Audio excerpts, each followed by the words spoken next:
Sensor போர்ட்லேருந்து எதுக்கு வந்து நமக்கு சர்டிஃபிகேட் கொடுக்க மாட்டேங்காங்க, அப்படி என்னதான் நடந்துச்சு? ஆனால் இவங்க வந்து சென்சாருக்காண்டி வந்து டிசம்பர் 19 சம்திங் வந்து இவங்க வந்து சென்சாருக்கு அனுப்பிச்சிருக்காங்க. ஜனநாயக படம் டீம் வந்து அவங்க 5 பேர் வந்து பார்த்துருக்காங்க படத்தை.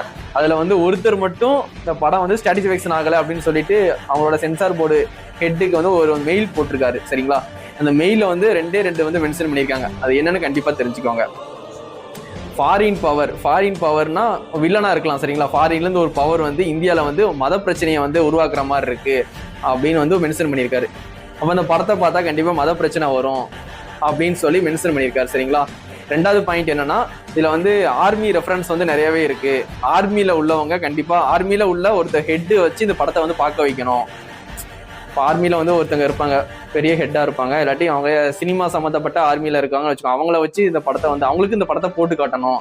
எல்லாமே ஓகேவா இருக்கா, படத்தை வந்து ரிலீஸ் பண்ணலாமா, இல்லாட்டி ஆர்மியில் ஏதாவது வந்து தப்பான இதை அந்த படத்தில் சேர்த்துருக்காங்களா அப்படின்ட்டு அவங்கள பார்க்க வைக்கணும். ஒருத்தரை, எல்லாத்தையும் இல்லை, ஆர்மியில் ஒரு ஆளை வந்து கண்டிப்பாக படத்தை பார்க்க வச்சுட்டு கண்டிப்பாக பெர்மிஷன் வாங்கணும் அப்படின்னு சொல்லியிருக்காங்க. ஒன்று மத பிரச்சனை வர மாதிரி வந்து இருக்குன்னு சொல்லியிருக்காங்க. 2வது பாயிண்ட் ஆர்மி ரெஃபரன்ஸ் வச்சு எடுத்திருக்காங்க. எல்லாமே கரெக்டாக இருக்கான்னு ஆர்மியில் உள்ளவங்கள வச்சு படத்தை பார்க்க வச்சு ஓகே பண்ணணும் அப்படின்னு சொல்லியிருக்காங்க.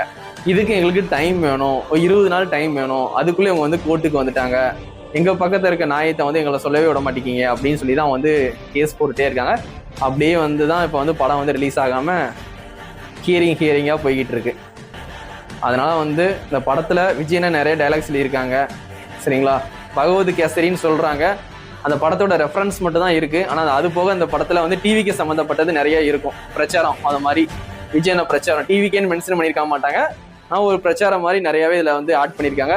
அதனால சென்சார் போர்டு வெளியிடுறதுக்கு ரொம்பவே வந்து இந்த மாதிரி வந்து தடை பண்ணுறாங்க. கண்டிப்பாக நம்ம வெயிட் பண்ணி பார்ப்போம்.